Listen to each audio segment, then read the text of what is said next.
Welcome to Fiery Discourse, your podcast or media featuring dragonesses, female dinosaurs, and other similar saurians and scalies. I'm your host, Ludmillanon, and with me are my co-hosts, Angron, Mathmachine, the Shark, and Jordan. Today is our 108th episode, and we're discussing the 2018 Super Dinosaur episode, the Dino Liberation Front. So, let's get things started. T-Rex and effects. Yep, that's his catchphrase. Well, better catchphrase than none. So, basically, Super Dinosaur began in the early 2010s as a comic book that was written by Robert Kirkman and Jason Howard, who worked on both Invincible and The Walking Dead. So, we got a good team right there. Oh, hell yeah. Basically, the comic was based on an idea that he had for his son, and it kind of snowballed from there to a comic book that was for all ages. It's appropriate for kids, but at the same time, it doesn't really talk down to them in a way. Oh, go ahead, Shark. Yeah, hearing who worked and what they worked on, I could only think of another thing. You know why the dinosaurs went extinct? Because they didn't think dinosaurs think! Nice. Was definitely expecting one of those, but not this early. But, yep. So, Super Dinosaur was probably reasonably popular enough. It got a television series in the late 2010s, and that's what we're going to be talking about today. We will talk about the comic book at a later date because Tricerachops and that version is slightly different compared to the Tricerachops here, but it'd still be interesting to talk about when we get to that one. Definitely. Yep. So, the episode begins with Dr. Scoville being brought up to date by two assistants that there are no more seismic activities in the area and that it should be safe for the villagers to return. Now, right away, this show does something really, really cool that honestly makes it stand out so much, and at the same time, I am shocked more TV shows don't do, because the animation has kind of like a black borders around it kind of thing, but the animation, sometimes like the effects, like the action and that, it goes past the black borders, which causes a really, really awesome looking 3D effect. And again, the show is entirely in CGI, but this is almost like going past the borders, almost like kind of a breaking the fourth wall kind of thing, like an IMAX theater. And again, it is such a cool effect, and they use it so often that I'm shocked more shows don't try to do that because it's fun. It really, really is fun. Definitely. Go ahead, Math. I've always appreciated when series based around comics actually do that thing where they do play with the black borders to emphasize, hey, we came from a comic book. Not many series do it, and it is such it's a small thing, but it's a very nice detail, especially if you know that it comes from a comic book, and it adds to the goofiness and the campiness of the comic origin. Yeah, Mega Man Fully Charged did something similar where like they occasionally had scenes where it was just sprite work, and it ultimately made it feel like it was a video game for the most part, especially with the music from the series itself. Yeah, I definitely can see it because that's like a really neat techno vibe in that. And again, this is a show that really, really felt like they put their all into it. And we'll talk more about its fate later. But for now, it is really, really enjoyable. So Dr. Scoville basically says that their vital mission is to protect people like Super Dinosaur does. He mentions how Super Dinosaur saved the village when the volcano erupted and that the villagers there barely survived. He notes that they need more data before allowing others onto the island as the ground starts shaking. He says the island is not safe before a pterodactyl suddenly appears behind the volcano. Both of the assistants pretty much wonder where it comes from, and in a pretty good joke, Dr. Scoville basically just turns around and starts running for his entire life. But one of the assistants is, one of the assistants is picked up by the pterodactyl and is slammed against the ground. The other assistant goes to help him, but the pterodactyl lunges at both of them. And it's here we cut to the opening credits, which again, like Math says, has a really, really cool vibe to it with the being panels of a comic book and whatnot. It shows Super Dinosaur and his sidekick Derek battling various villains to a techno beat. And yeah, it really, really is a unique sort of intro there. Oh, go ahead, Matt. I am upset with this intro. They did not play Walk the Dinosaur. Series is 0 out of 10. Boo. That was the only thing that could have made it perfect. Story. Yeah. I also like the different suits that Super Dinosaur uses that I believe were used somewhat in the comics. I haven't read all the series that much, but yeah, it's definitely nice seeing what they do and ultimately just going through what SD and Derek are capable of. Especially like this right here, ultimately washed away any freaking worries I had about the series. Oh, Mhm. easily. I definitely can see why in that case. But basically, after the opening credits, we see Super Dinosaur snowboarding in icy terrain. Unfortunately, we do not see him wipe out and say, "Huh, that's funny. Someone turned the mountain upside down." Yeah. Heh. No. Got it in early. Oh, go ahead, Math. As is mandatory, you know what killed the dinosaurs? The Ice The Age. Ice Age! If only he showed up. Well, Super As a Dinosaur's polar bear arms. too. Yep, Super Dinosaur's arms does look like something that a Gotham villain would come up with, so maybe it is. Hmm. But basically, Derek and his friends slash companions, the Kingstons, who basically built all of the mechanical combat equipment that Super Dinosaur uses, as well as their own sort of technology. They basically join them all having fun. We then have a pretty cool montage of the group all enjoying themselves, such as snowboarding, building a snowman, with Super Dinosaur building a giant dinosaur one in a funny gag, and a snowball fight with Super Dinosaur using his weaponry and the Kingstons using robots against them. Oh, go ahead, Yep. Shark. Clearly, they should have invited the Squidward to make a fort to protect them. Yep, I was Yeah. just about to say that. Nice. I was gonna say it a little later, but it's all good. But the Dynamos basically build a snow fort that is a giant castle as Derek gets depressed and walks away. Super Dinosaur asks what's up as Derek mentions how his father taught him engineering basically by building snow forts and teaching him about it. Unfortunately, as Shark said, we do not get to see Squidward build Fort Squidward, which is the true marvel of engineering. But he says that even though he likes the Kingstons, he really misses his dad, and that ever since Maximus, the series villain so far, entered a coma, he's never been home and that he misses him. So basically, so far, this is the song Cats in the Cradle, but with the giant dinosaur in it for some reason. Nice. But basically, we cut back to Derek's father, Dr. Dynamo, as he's basically trying to wake up Maximus. And as soon as I saw them, the first thing I thought of was, oh, hey, Dr. Light and Dr. Wily. Yep. I definitely get Dr. that kind of. Wowie. Yep, sure. I definitely get that vibe from their kind of relationship in a way.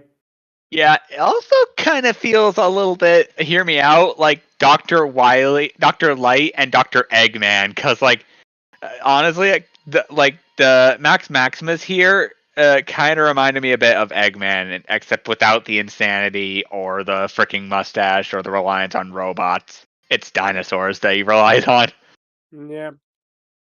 But yeah, like I say, if Wily worked on robots instead of dinosaurs instead of robot masters, he probably would have wound up like Maximus. But what happens is General Casey, a companion of Dynamo, arrives and asks what's going on. Dynamo says he wishes he could tell him, but he's interrupted by Scoville talking about the earthquake and the attack from the pterodactyl. It turns out that an earthquake opened up Inner Earth, which is not Middle Earth, because if it was the latter, Smaug would have come out and not a pterodactyl. Or Uh-huh. Hollow Earth, otherwise we'd have to deal with freaking Shimo or Godzilla. Or the mole people. Nice. But Oh, so good. no one escapes the realm of the mole people. Yeah. Ooh, Subterraneous. yeah. But General Casey then contacts Super Dinosaur and Derek, telling them about the attack from the dinosaur. Super Dinosaur thinks they mean a Dino Man attack, but General Casey tells them it's an actual dinosaur and they have to secure the passage to Inner Earth. Then we get a really cool short montage where Super Dinosaur basically suits up and he puts all like the armor on him and that and and this is where I was sold with this show because if I was a kid and this thing came out, I would have loved this, Nice. Just like the style of it and like basically the high tech action of it. And again, it has heart too, and we'll get to more of that in a little bit. But for now, like I say, the montage is really, really neat with the music score also being dramatic but also modern in a way. But Derek and Aaron suit up as well, with Aaron's attempt at a catchphrase being really, really bad. I guess she learned her catchphrase making sales from Donnie from TMNT. Bossa Nova! Jeez! Honestly, Matt. Donnie did it better. Go ahead, Matt. I was actually, when she was doing that, reminded of Jazz, Danny's sister from Danny Phantom. In the third season, she became a recurring kind of sidekick, and in one episode, she was trying to do that the entire episode. I don't know if that was an intentional reference, but it's a nice little touch. Ooh, it very well could be. That is pretty interesting. Oh, go ahead, Angron. It also reminds me a bit of The Adventures of T-Rex, where the five brothers do this whole thing where it's like T-Rex is a name and crime bustings, and they like each do a separate sort of like quip or like funny thing, and like it's honestly kind of funny. It reminded me of that. Yeah, I definitely can see that. It's just, but we then cut back to the trio of dinosaurs, which, in a fun reference, they're hiding in a hut that kind of looks like the one that Gennaro hid in Jurassic Park, the lawyer. And again, that's a really cute little reference there. Yeah. I like also another funny moment that got a good laugh out of me is Scoville asks his assistants to do something, and one of them says, "I have 4 doctorates. None of them are in fighting dinosaurs." And again, that's a line that's really clever. That got like a pretty good smirk out of me there. Yeah, good thing Super Dinosaur and the Dynamos pretty much have that sort of doctorate. So you got lucky, buddy.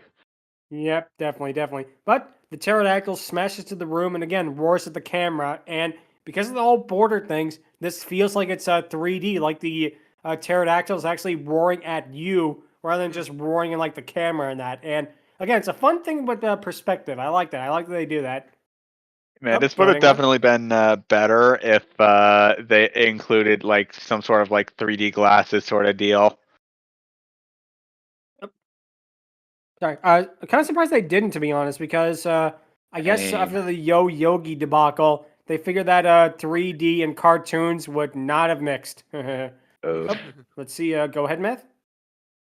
Yeah, because this comes from a comic origin, they aren't shying away from having these dynamic angles or different perspective action shots, which is really good. They actually know what they're doing in the animation department, and they're able to make these look really nice and fluid. Oh, easily. Go ahead, Chuck. Yeah, well, as Angron mentioned the 3D glasses, I will mention that.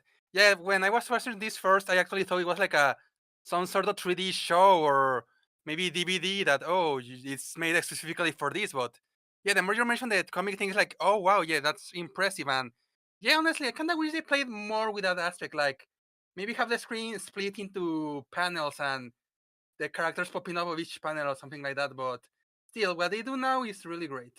I agree. Yeah, easily. But what happens basically is the 3 scientists all run in different directions as Dr. Scoville is picked up by the pterodon and thrown against the ground.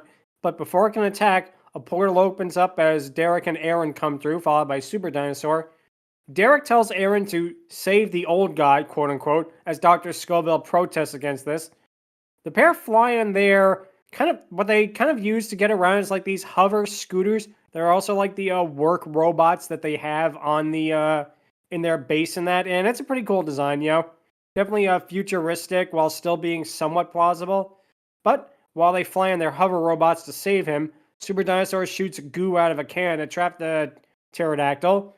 He then taunts the pterodactyl, telling it to stick around. And I'm sorry, 2 things. Number 1 is that you can't beat "stick around" from Arnold Schwarzenegger in Predator. That is his catchphrase and his alone. He stole that forever.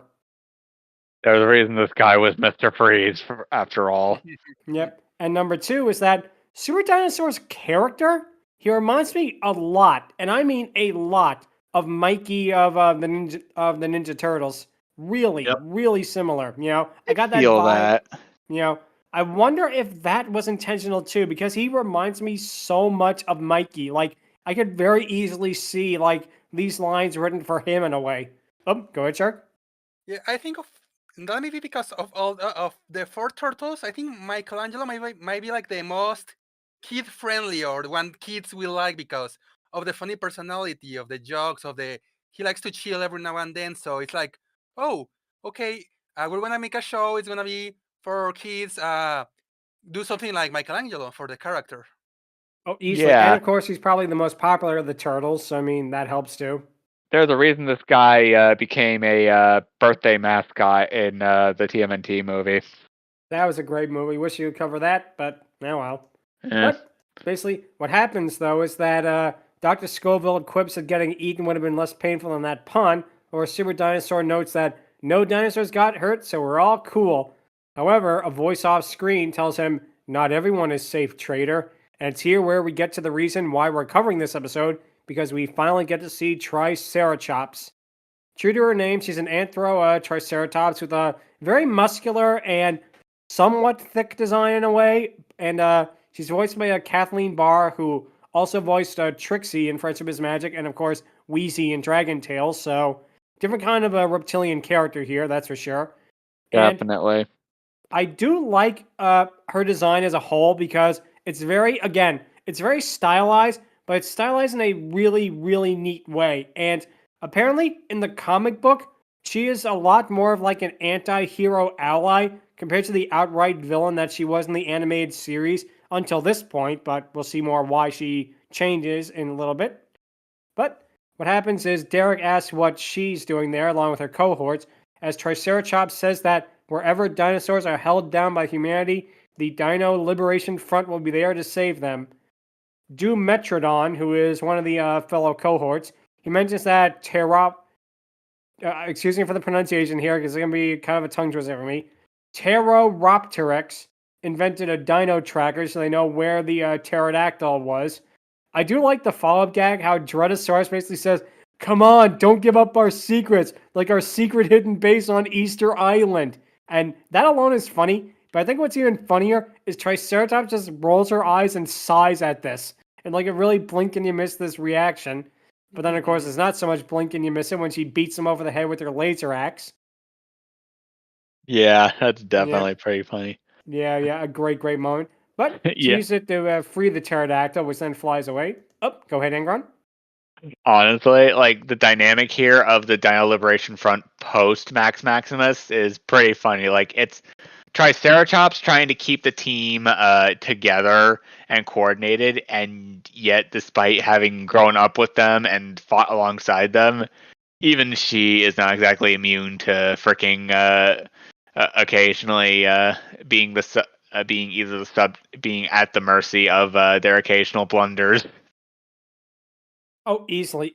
And again, it's kind of like when I first saw them, I got kind of a Team Rocket vibe from them, or like a Yada Man vibe from them. But at the same time, I do like that they go in a different direction with it, which we'll talk about in a little bit. But I do like Derek's reaction to this, which he's like, wow, you did a great job. You saved one dinosaur. And it's like, kid, she's easily, twice your height. She's twice your strength, and she's got a giant laser axe. I think you better let her speak. Indeed. Yeah. Go, Chuck. I don't know if this was mentioned, but she is kind of like the dinosaur version of Magneto in this universe. Yeah, she very much is. And again, we'll get to more of that in a second. But yeah, she has very much like a vibe where and we'll get to more of that in a second, but she doesn't hate humans, but she cares about dinosaurs more than humanity, if that makes sense. But we'll see what happens in a second. But I do like how Triceratops is completely unfazed by his mockery. He says that the presence of the pterodactyl means that the passage to Inner Earth has opened, and of course they want to go there. Aaron says that they'll never let her get there, but Triceratops retorts, you won't have to. And then she roars extremely loudly, as Super Dinosaur quips that they should sign her up for singing lessons, to which case I have to say, man, if only, because a dinosaur in a musical, we need a Weir's Back reunion. Yeah. Definitely. But the volcano then erupts as she notes that's where the door to Inner Earth is, and where they can free their dinosaur brethren. The trio all turn to run towards the volcano as Team Dynamo tries to stop them. Super Dinosaur then traps Dredosaurus and Metrodon in the goo, as Derek uses sort of laser bolos to wrap us up Triceratops. However, because she is completely badass, she easily breaks out of it as Dreadosaurus shoots out spikes. And again, we get another really cool shot here because the group dodged the spikes and kind of a POV shot of the spikes coming at them. And because we mentioned the aforementioned 3D effect, the action sequences feel so much more real, if that makes sense. Like it's stylized, but it's definitely it feels more realistic than say like a Hanna-Barbera Super Friends episode would, basically. Generally, yeah. Yep. But however, the two then break out of the goo and attack Derek and Super Dinosaur. Aaron, meanwhile, tries using laser rings to attack Tricerachops. However, because Triceratops is a straight up badass, she easily dodges one, catches the other one on the end of her ass, tosses it at Aaron, and knocks her off her robot. Oh, go ahead, Meth.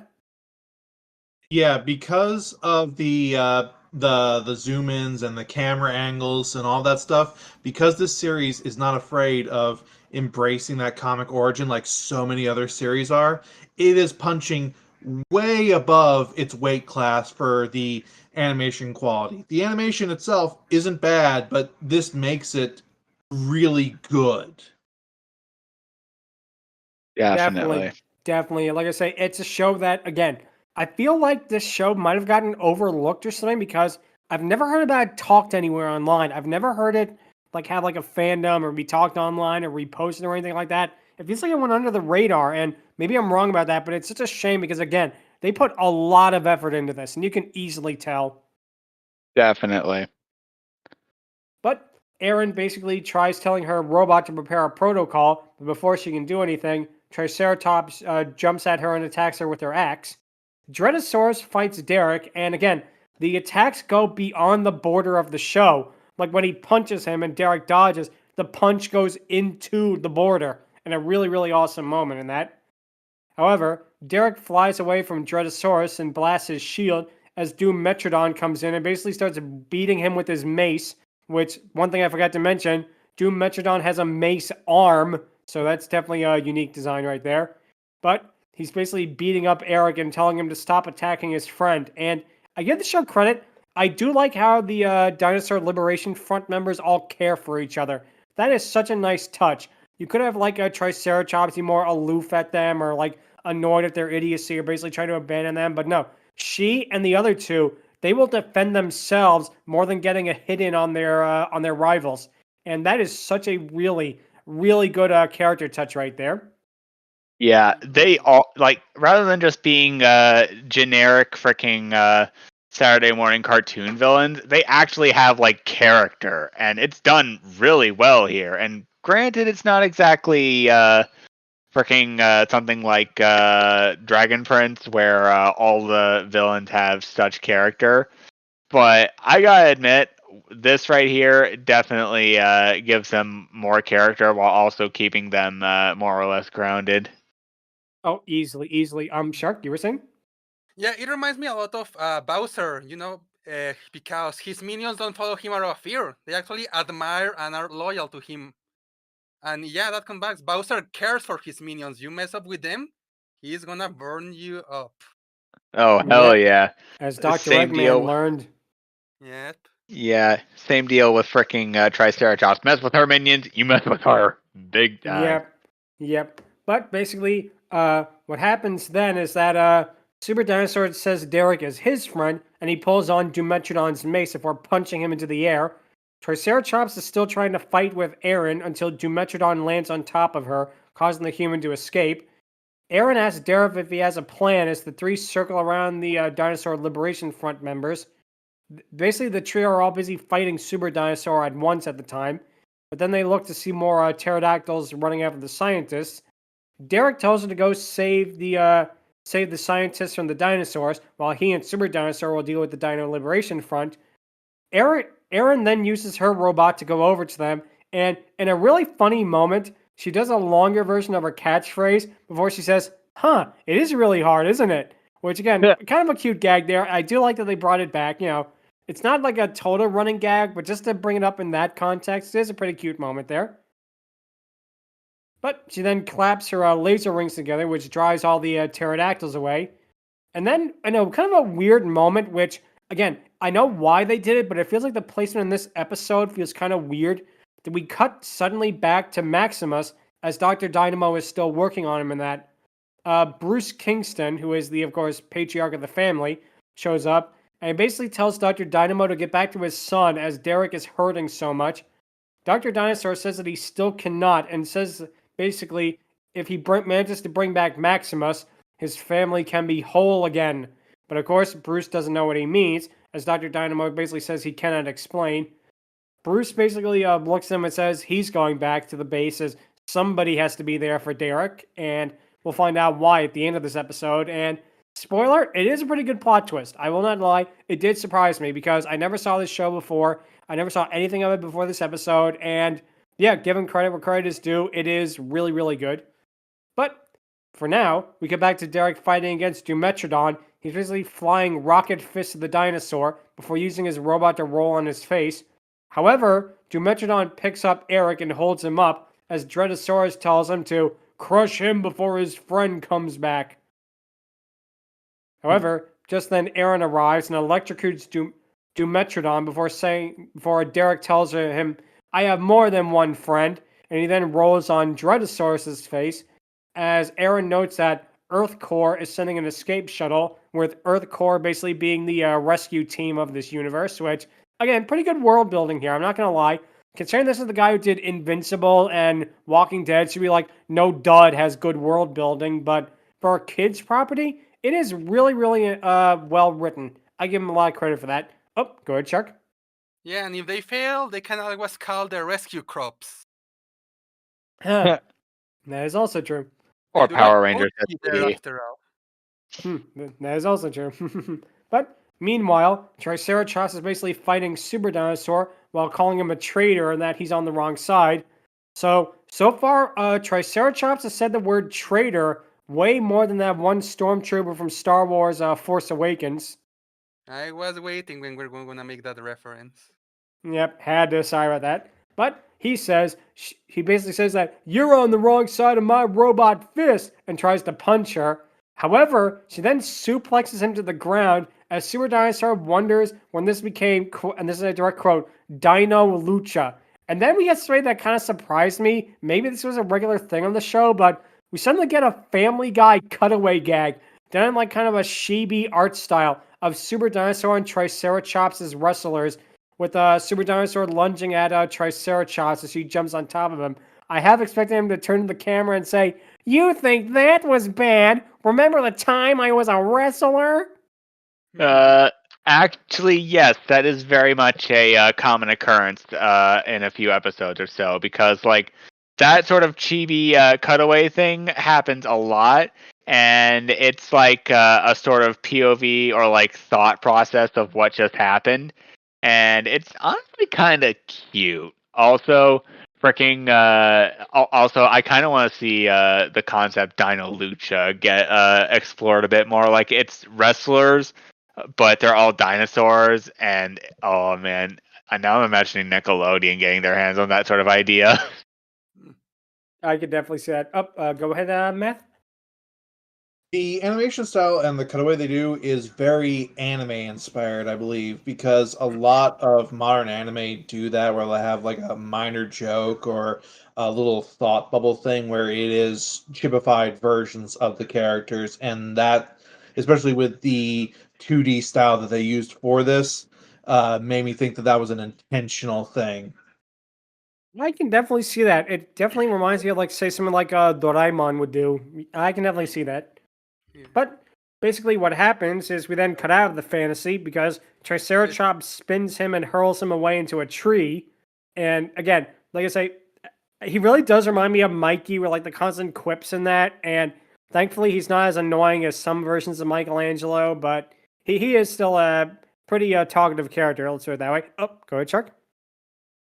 Yeah, as you mentioned, the sudden cutaway really felt, I wouldn't say out of place, but it really gets one by surprise. And by the end of it, I was expecting to cut to Radiator and Springs and be like, Mater, you were never in an intergalactic battle in a dinosaur planet. You don't remember? You was there. Oh, man. Oh, God. Now I'm picturing that right now. What?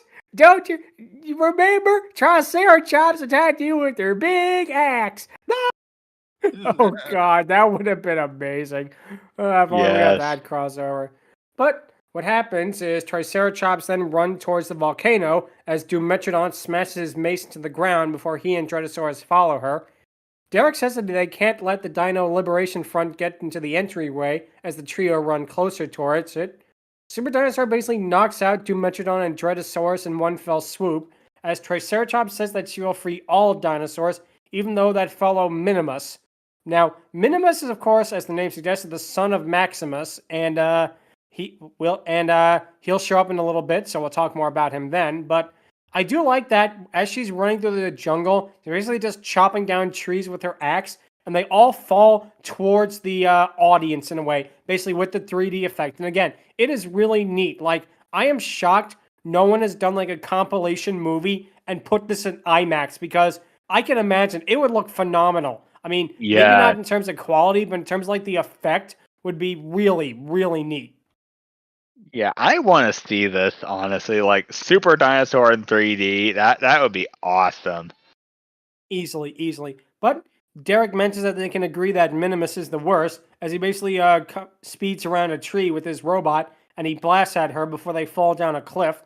However, Triceratops holds Derek down and says that all humans are the worst, and once she summons every single dinosaur out of Inner Earth, she will reclaim the planet.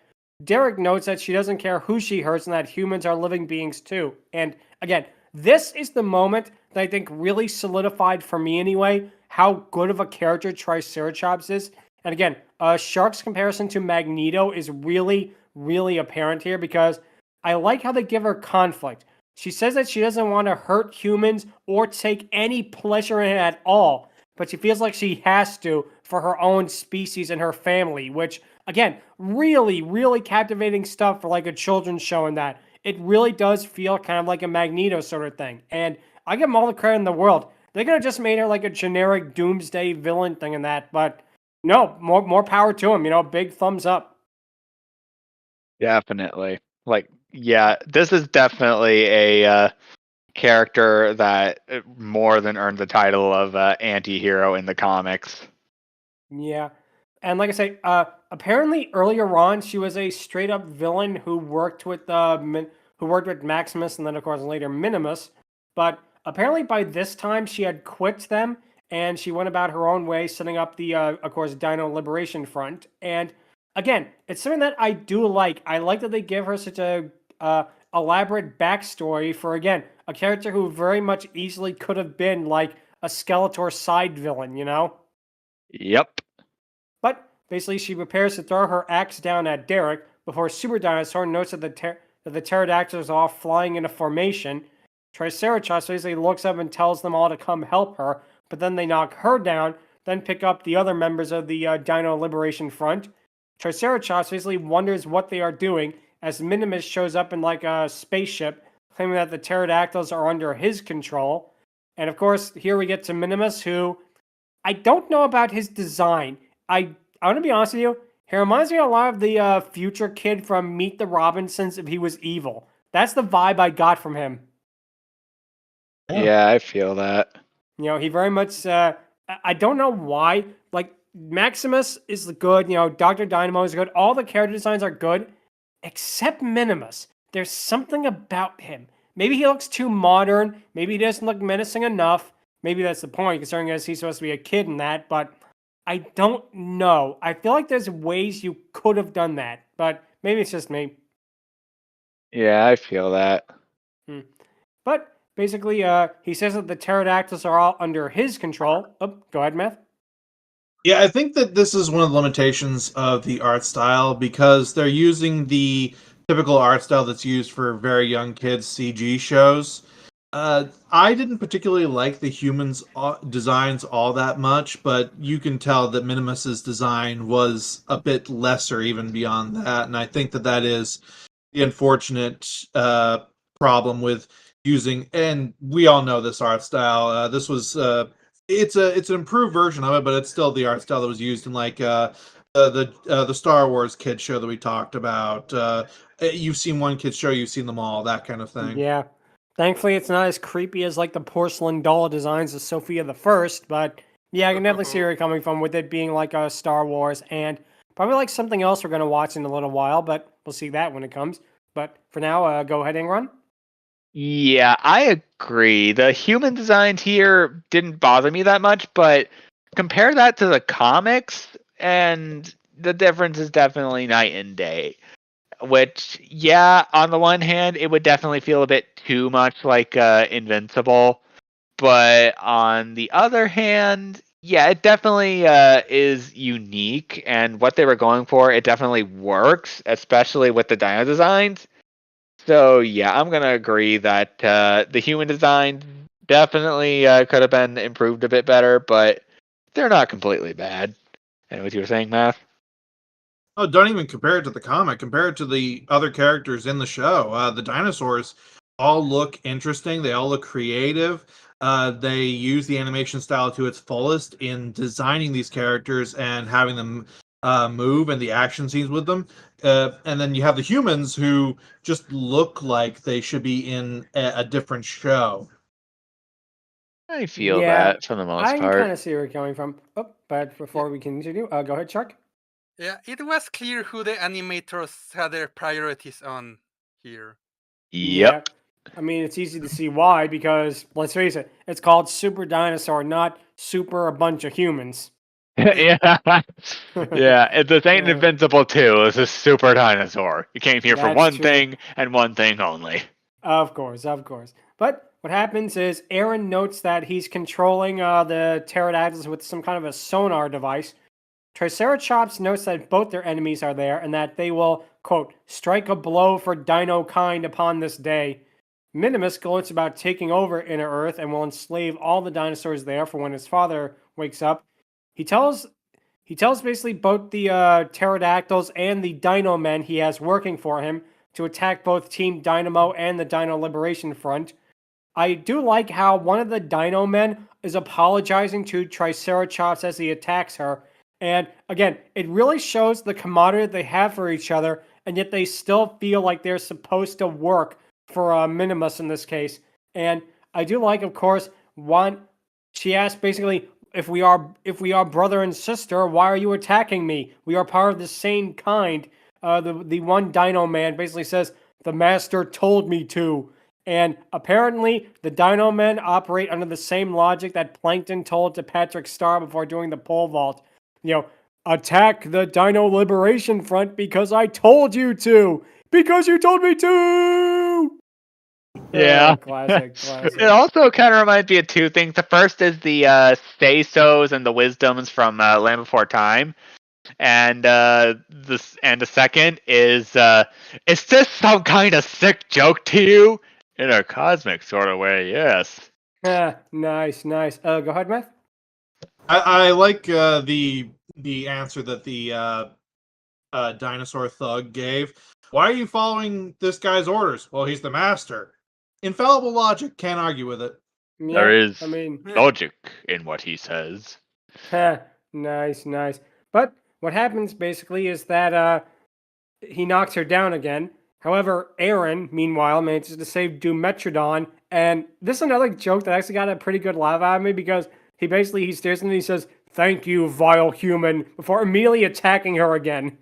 And I like how Aaron is annoyed that he would still attack her even after she saves him. But we then get another funny line from him because we're still on different sides. I think.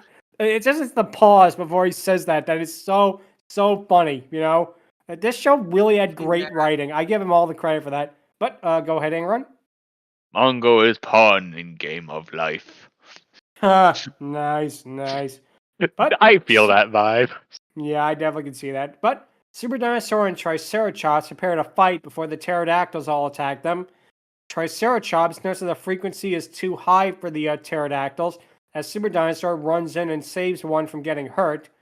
And here we get a moment that, again, really good character development for her. She's really confused as to why Super Dinosaur would save a dinosaur, thinking that he only cared about humans. Super Dinosaur tells her that Earth Core doesn't want to see anyone hurt, unlike Minimus.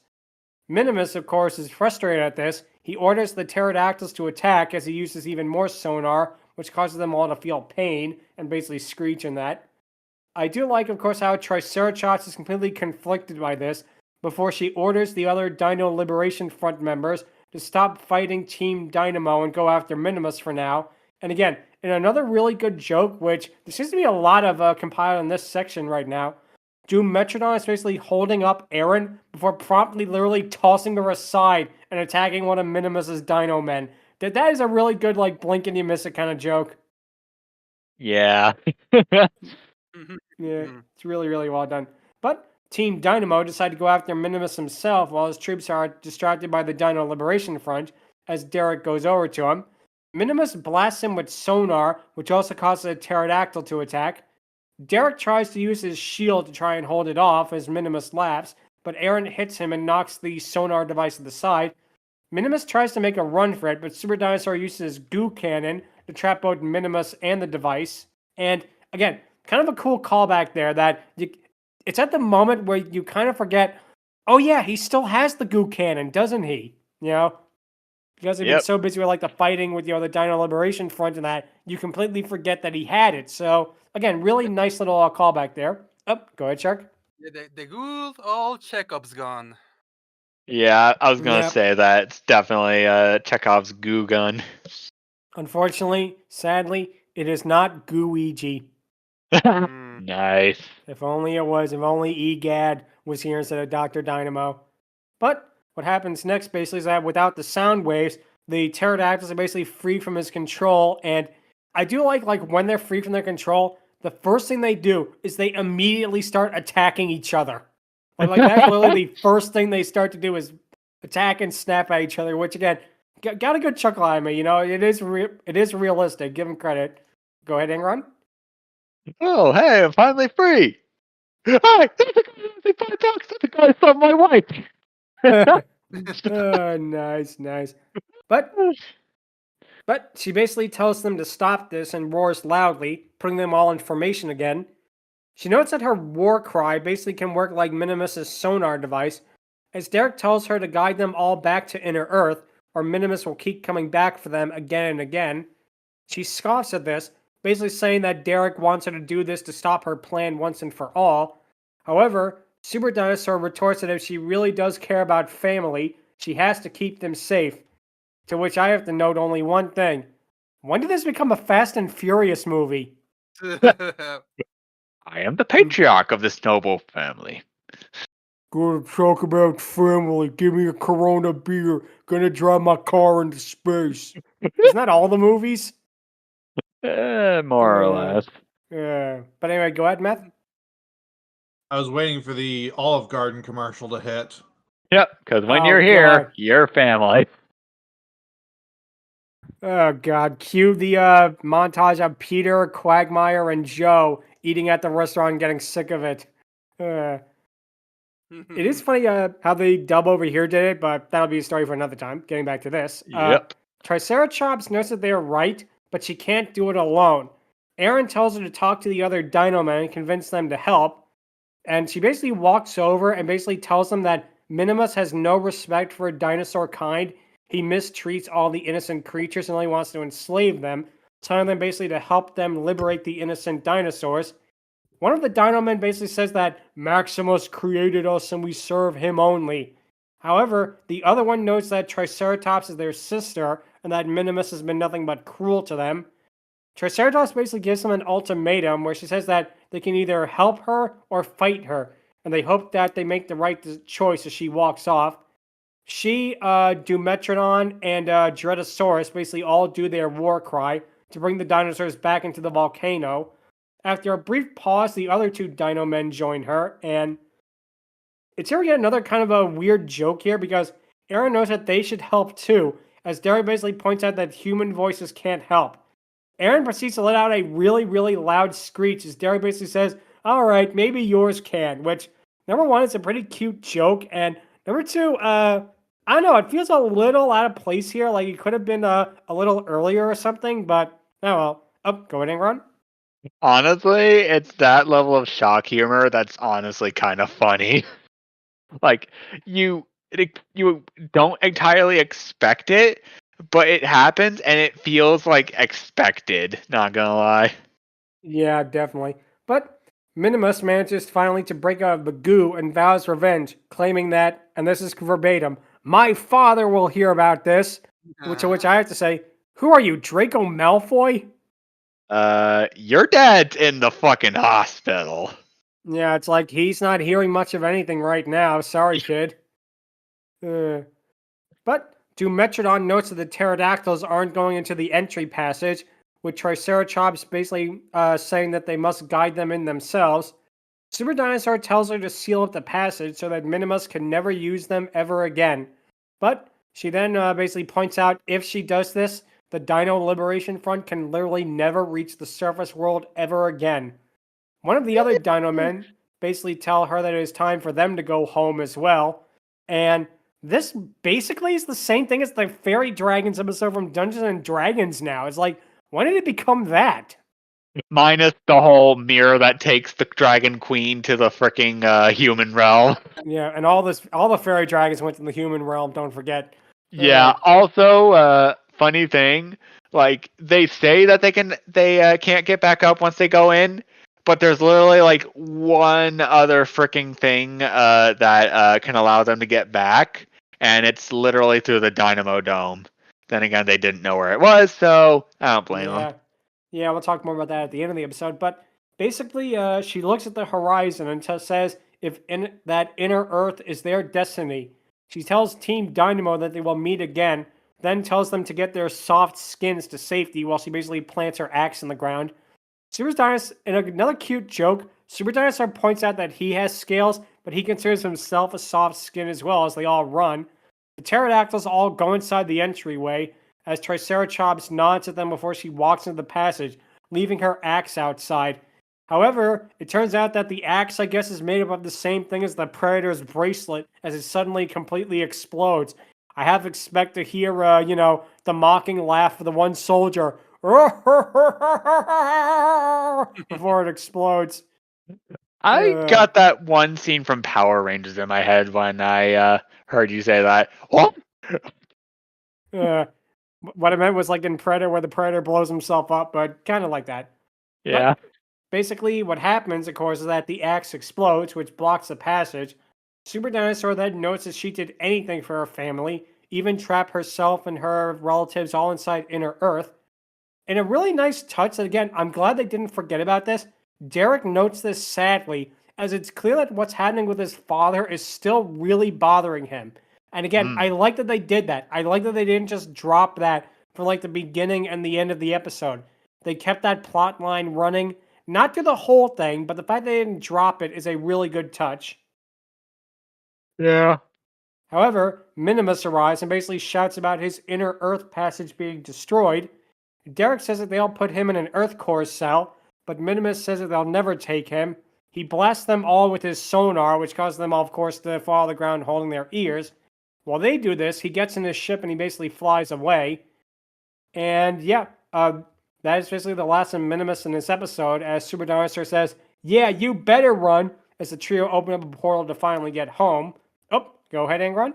This is definitely giving me like Burt Wiley if he actually went freaking evil vibes. Like he's like, "You'll never take me alive." Just like you hear that, and I can see nothing but that. Yeah, his head does not become a spring though, so unfortunate. Heh. No, had to bring that up. Sorry, but basically, we then cut to Dr. Scoville as he basically is sneaking around before opening up a communication device, and it turns out that, plot twist, he is a double agent that is working for Minimus the entire time. Oh boy. Yep. Again, that's something that, like, I mean, I guess for a kid it's really shocking, but even to me, to be honest, I didn't expect that. I want to be honest, I actually did not expect that from this guy. I expected him just to be like the typical stuck-up jerk or like a one-off character, but no, the fact that they actually tied him into it is really, really clever. I give him credit. I give him all the credit for that. Go ahead, Angron. Yeah, it's definitely clever, and honestly, it's definitely a one of the better Shyamalan patented twists. What a twist! Yeah, what a twist. Classic. But yeah, basically the reason he's doing that is for just power. Not unlimited power, because then he would have to work for Darth Sidious. He's just doing it for plain old power. But we then cut to Derek as he contacts his father, who is basically still working on Maximus. In a really touching and, again, kind of sad moment here, Derek basically asks, like, his father, "What are you doing? Why don't you see me? What you're doing good for the family?" Like, I have it, like, it's probably the most tear-jerking moment with, like, a father in that since, like, Fresh Prince. "How come you don't want me, man? How come you don't want me?" That's kind of Yeah, funny. I almost cried at that. I almost cried at me just imitating that moment. Wow. Dang. But anyway, Dr. Dynamo apologized and tells his son it's for the best and that he'll see him soon no matter what. However, Maximus suddenly wakes up and basically questions Dr. Dynamo for saving him. Dr. Dynamo then leans in slow, and this is the moment that really kind of surprised me more than the twist with Dr. Scoville, because he basically goes up to Maximus and he basically starts shaking him and he says, "Where is my wife?" Which, that does make sense. At the whole thing, I was wondering, oh, wow, are they going to do that whole thing with Maximus being like a Derek's uncle secretly or something like that? But no, they actually took it down a road that I did not expect them to do. So I give him credit for that, Definitely was not expecting it. Go ahead, Angron. Yeah, honestly, it's a little more funny than tragic, but the tragedy is still there. But like, I just hear that. I just imagine Dr. Dynamo going like, "What was that? Oh my God." Yeah. Yeah. But Maximus basically tells him that, I'll tell you, but you have to help me get out of here. And that is how the episode ends. We do not know how he gets him out of there. At least I don't, because it's the only episode I saw. But yeah, so far I liked it. I liked Super Dinosaur. It lasted for only a couple more episodes after this, and sadly, now we got to talk about the show's ending, or rather, the show's lack of ending, because the show ended on a cliffhanger that they were going to go back into Inner Earth to rescue his mother. That they were definitely were convinced, oh, we're going to get another season. We're going to get another season. It's okay. We'll do it. Yeah, it's going to be great. And guess what? They never got another season. So now we did not get to find out what happened to the mother or if they ever got her out of the Inner Earth dinosaur area. And Yeah. because they were going to go into Inner Earth, that meant if there was a season 2, we obviously would have seen Tricerachops there with the rest of the Dino Liberation Front. And that would have been cool. That would have been really, really neat if we got to see her again, Definitely. I kind of understand why it ultimately got canceled, but given the success of stuff like The Walking Dead, begrudgingly, and Invincible, I can honestly see them coming back to this at some point and tackling it again. If they get enough money and if the people are interested in resuming it again, I would definitely be willing to see it back in action and see what happened, because I have not read the comics. They probably went into Inner Earth to rescue Derek's mom and Dr. Dynamo's wife, but honestly, I kind of want to see it in visual form here, and that would be perfect if they ever went back and did it again. Yeah. I'm actually surprised they haven't, considering how popular Invincible is, You think that because that show is such a huge hit, they would try this again. And yeah, shows that end on cliffhangers always suck. I think probably the most infamous one, at least for me, was My Name is Earl, which had like an ending where basically they find out that Crabman's kid with Crabman's kid with Joy is not his kid after all, and they have a big to be continued thing with that. And Little Chubby is taking over the town and kicked out Earl and Randy from their motel and are basically making their life a living hell. And obviously, they thought they were going to get another season, and they never did, which sucks. And it turns out that they had the scripts for the next season all written out, and it never happened. Such a shame, because that was such a fun show. But go ahead, Matt. Sorry about my rambling there. Let me give you pretty sure why why it got canceled. This was released in 2019 on Amazon Prime. Ooh, yes. A Yeah. streaming service that basically no one associates with animation, much less a lot of original content. So there was your problem. That's what got this killed. No one fucking saw it. Vox Right. Machina Still says on hi. Tubi, of all things, for free.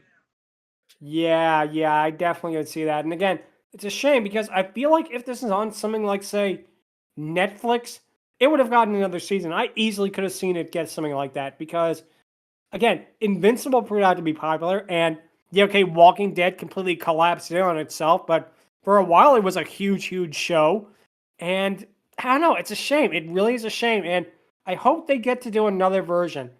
I personally feel a continuation of this is less likely to happen because I don't know. I feel like at this point it's been too long. It's been like, almost like more than 5 years now. So I feel like continuing this continuity is not going to happen. But another version could happen, and I would be more than happy to see what they could do with it.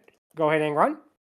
Yeah, it's a bit of a shame. And back on the subject of cliffhanger canceled shows, I think the most infamous one for me technically would have to be the Dungeons and Dragons series, because like they resolved more or less everything, and yet they ultimately just decide to do another open-ended sort of thing.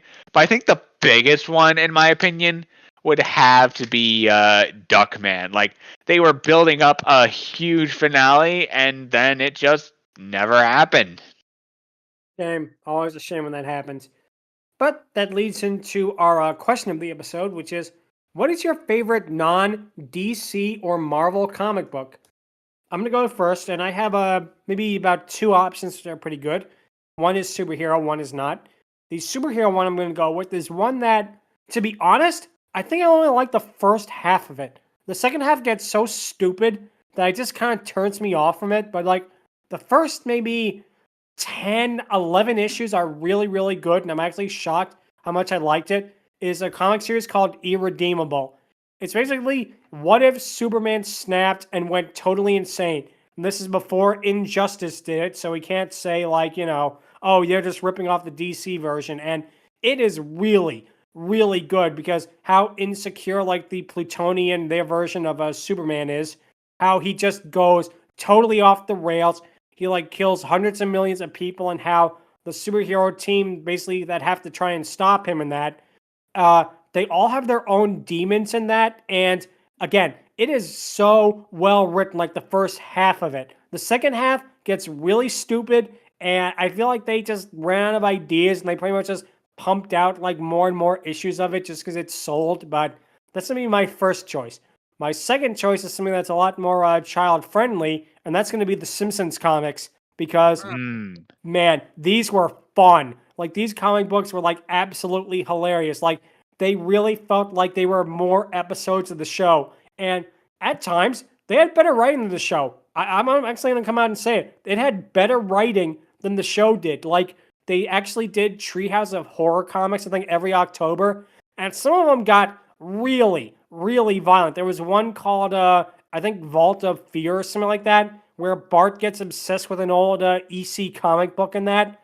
The last page of the issue is missing. He goes to the comic book writer of it, and from there, it kind of becomes like the events in the comic book happen, and the final panel is really, really clever, and I'm going to probably kind of spoil it for you because it's kind of hard to find these comics, that it's like the page is ripped out itself in a really cute meta gag, but from what you see, from the little pieces of the comic fragment that you see, the comic ends with Bart literally getting his face ripped off. Oh. Dang. Yeah. The Treehouse of Horror, the comic books, were actually way more violent than the TV show.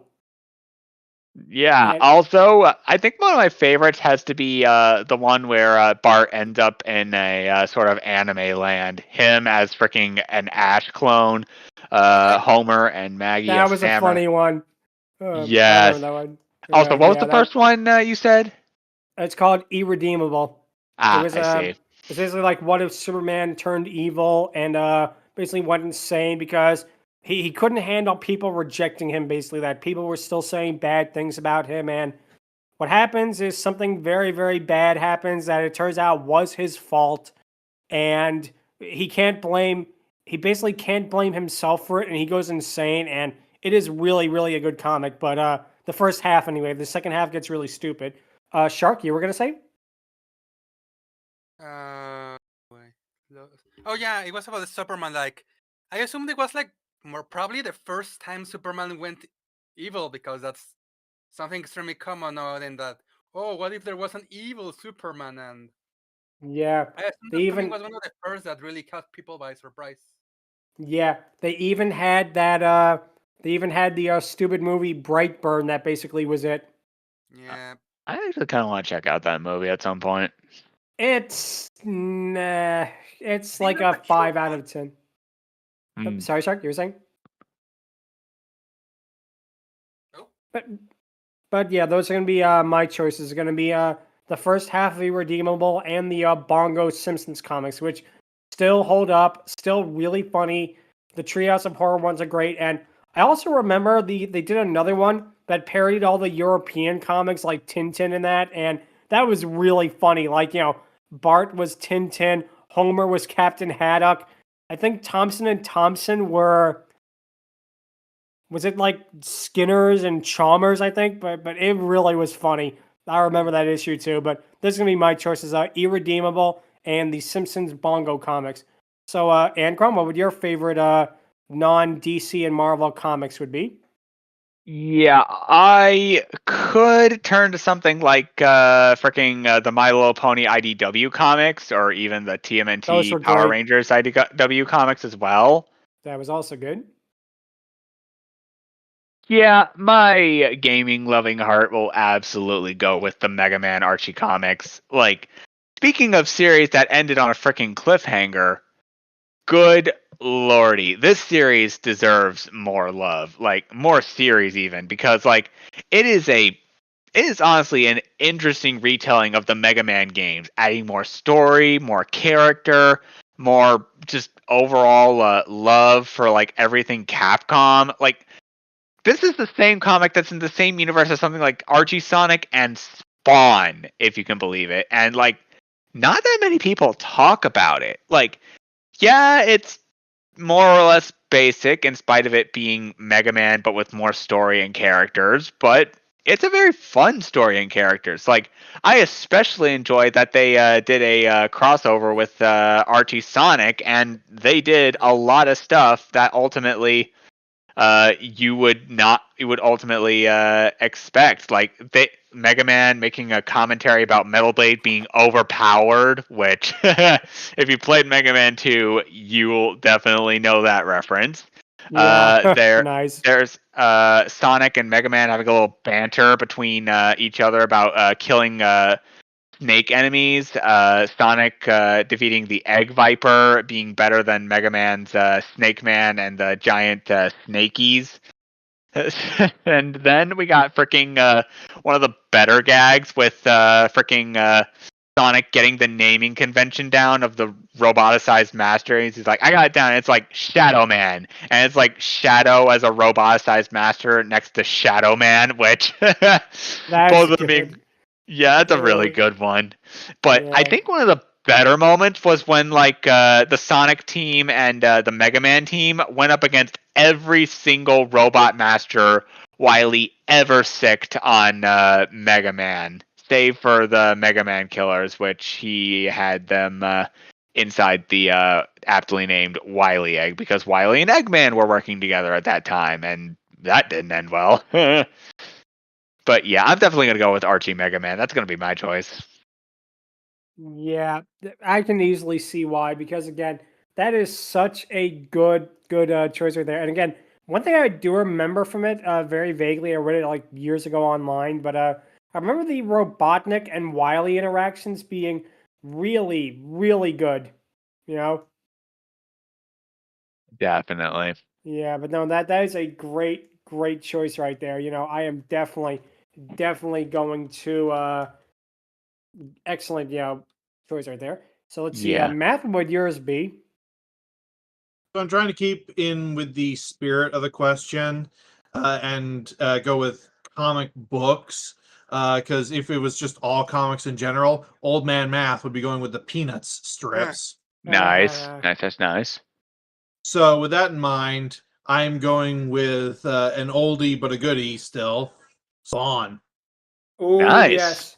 Speaking of Yes. Say fun, what you will about Todd McFarlane, the man knows how to draw characters and draw action scenes, and Spawn is his greatest work in that regard. The character is well designed, it's actually pretty deep. All of his villains are really disturbing and very cool visually. And he's just had such a staying power in the pop culture zeitgeist because of how well he was made. So that, and you have an animated series with Keith David as your voice, you just win. Yep, to say nothing of him. And again, he's still so relevant. I mean, think about it. For a character that, again, not part of the big two, and that he's still in stuff like Mortal Kombat, and they got Michael Jai White to reprise his role as it. And yeah, like I said, that is a great, great choice right there. And I really hope one day we get another Spawn movie because honestly, the one we got from the 90s, it wasn't terrible. I just feel like the effects weren't there. That was the only thing that held it back because the acting was good, the casting choice was good, but man, those are some of the worst CGI in a feature-length film ever, unfortunately. Let's just say a professional, big budget theatrical film. Let's do it that way. yeah, Allegedly, since 2019, McFarlane has been working on a new Spawn series, and there's been recent-ish news that we are going to get a new Spawn movie this year. Interesting. Ooh, yeah. very interesting. Also, I will say this about the movie: freaking Violator coming in as the freaking as a freaking cheerleader. That was kind of funny.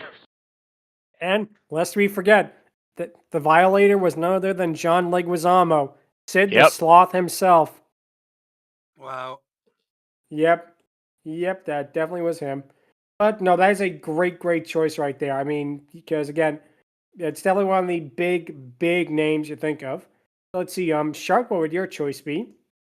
Well, mine's probably a series that not many people will think first when seeing thinking of comic books or comic series, but I look it up and it counts. And a series I like about that is mostly comic based is the Spy versus Spy comics.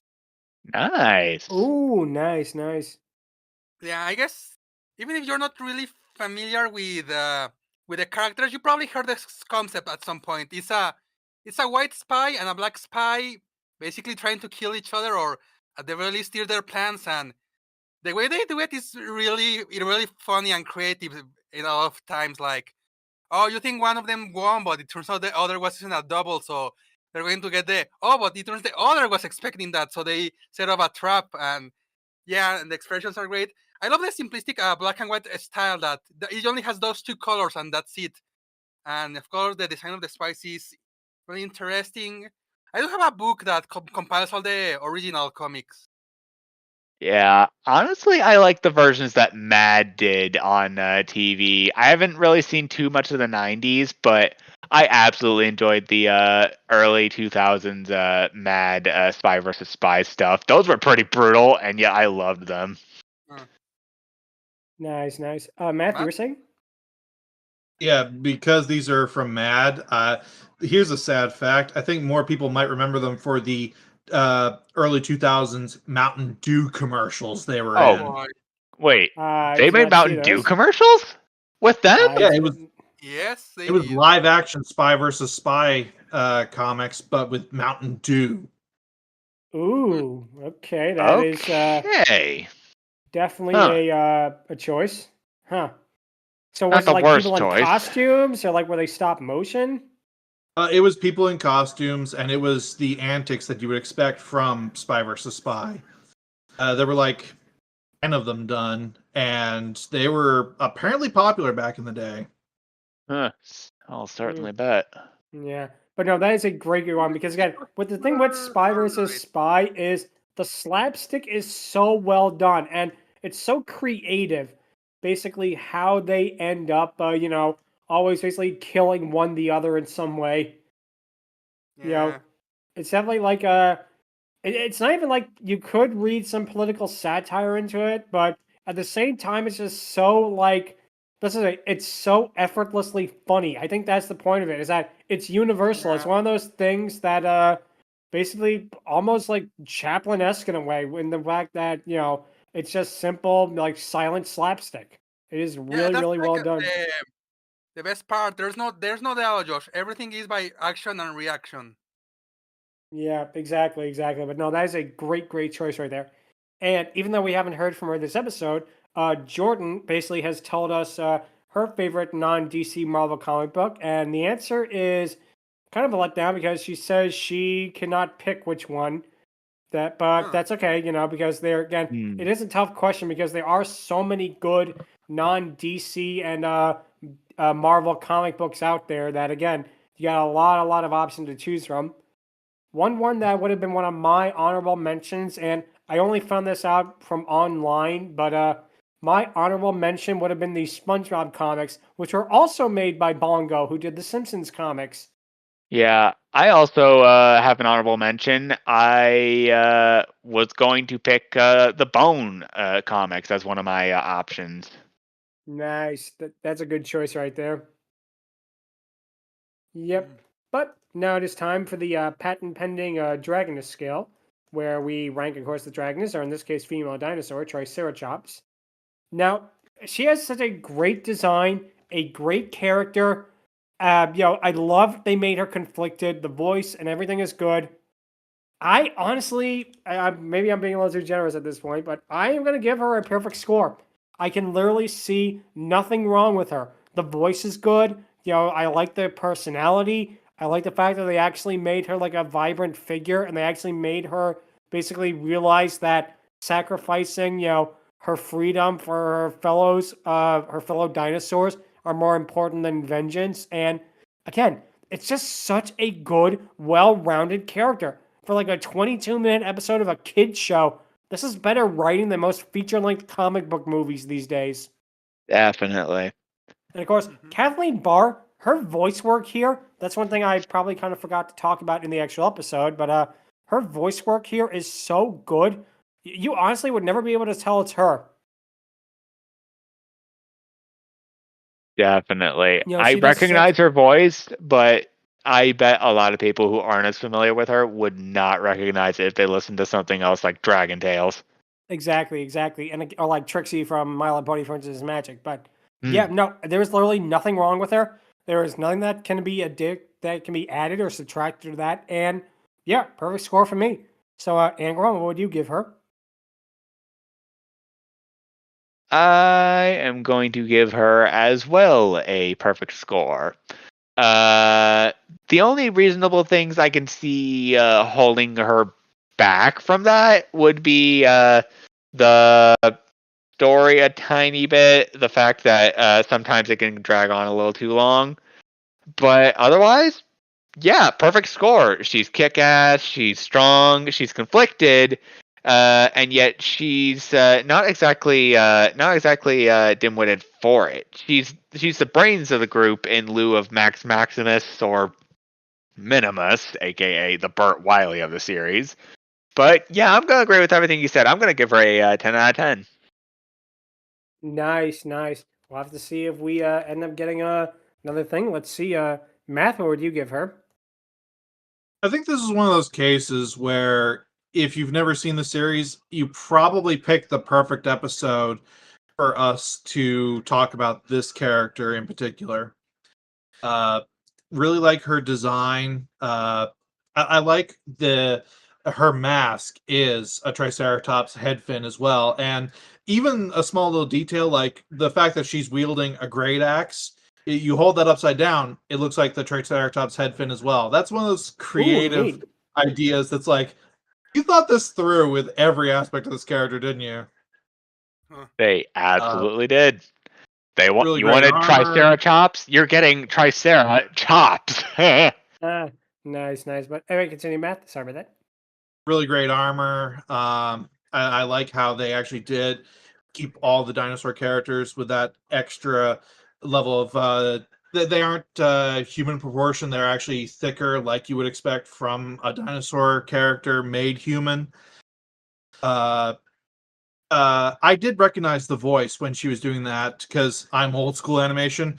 Kathleen Barr is using her Dot Matrix voice from the reboot series. Mm. Huh. Again, old man math. It's okay. It's all good. It's Yep. all good. Oh man. Sure. And I do like the way that they presented the character, particularly in this point in the story, where she is trying to reassert her independence rather than from human control, and does have that Magneto light, like you've been saying, characteristic to her. Mostly by default, because I can't find anything wrong with her. She's a 10 as well. Whoa. Okay. Okay. We'll see what happens. Ride that train, baby. Yep. Let's see. Shark, what would you say? Well, as you haven't mentioned it, yeah, she's a really interesting character because between the design and the personality, there's conflict with this character on the whole. She's willing to make sacrifices for her people. And the whole Magneto aesthetic, honestly, similarly to Matt, it's mostly that I can't. I mean, if I had to be nitpicky, it will be it's something very minimal. Like, I don't know if the color of her armor is like the best color for her. I would have gone with something more green or maybe gray, but this is a nitpick. This is not like, I'm gonna remove a whole point because of this. So yeah, since we're gonna have another perfect 10 here. Nice. Wow. Wow. And Jordan is going to give her score as well, which turns out to be another perfect 10. So that means Tricerachops, you have joined both Ash Ketchum's Dragonite as well as Charmcaster as being the third character to get a perfect score on the Dragoness Scale. So that means there's 3 characters now. Hard to believe. Yep. And it's a dinosaur of all things. First time a dinosaur. Yeah, I was just about to say that. First time a dinosaur has actually appeared on the Dragoness Scale, perfect score rather than Dragoness Scale. And we'll have to see who the next one is. But that's probably the best way to end it for this week. If you have any questions, or if you want to tell us what Tricerachops would have done in Inner Earth, you can feel free to email us at fierydiscourse@outlook.com. Visit us on Twitter at twitter.com/fierydiscourse. Visit us on Blue Sky at Blue Sky Fiery Discourse. Be sure to subscribe to the Fiery Discourse YouTube channel and subscribe to the playlist. Like and hit the bell icon. Any and all comments are appreciated. Also, one of our co-hosts, Lucky Evie, is looking to get to a group home in the UK. A GoFundMe will also be in the description. Next week, we're going to be talking about something that probably is less likely to get the best score on the Dragoness Scale, but we'll have to see. Because we're talking about the 1991 Super Mario World episode, Born to Ride. Super Mario World, Super Mario World. Unfortunately, sadly, we cannot do Mama Luigi. As much as we tried, and believe me, we tried, we cannot cover Mama Luigi. So this is the next best thing. Oh no. Yep. Get your YouTube groups ready, folks. Yep. Get all your memes ready. Get ready to hear, it's a football. I chiseled it. And It's all a stone, that fun. Luigi. You didn't make it. Classic. But that's going to be next week to talk about that fun and more of Deke's classic, hilariously bad animation. But until then, thank you so much for watching. And until then, take care. Laters. Bye-bye. So, See you all next week.